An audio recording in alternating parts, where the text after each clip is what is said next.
continue to be reminded about the value of expectations and being mindful of your assumptions related to communication. So much of communication really does boil down to expectations, what you think is going to happen versus what actually happens, or just being informed about what's going to happen. And once you get even just two people in the mix, you got to make sure that you're both in alignment around those expectations. Otherwise, someone is going to be disappointed, let down, or you're not going to meet your deadlines.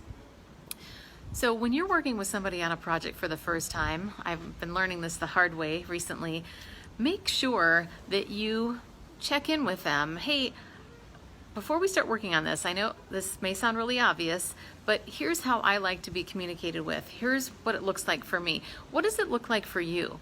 And I love what Brene Brown says, which is when somebody says, get this done, or here's what I'm gonna do to get this done, she uses the term paint done for me.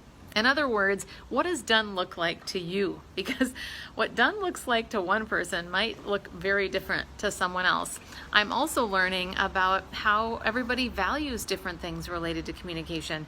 And I've been in communication for 25, 30 years now, specifically specializing in helping people communicate better. And it personally is a massive value for me.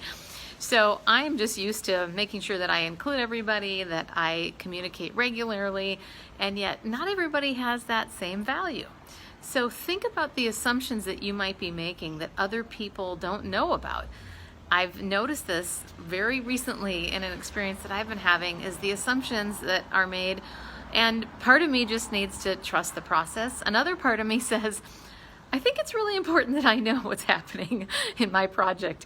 So some things to think about: watch your assumptions, be clear about your expectations, what done looks like to you, get an idea of what the other person values related to communication so that you can have a really smooth, clear, great working relationship.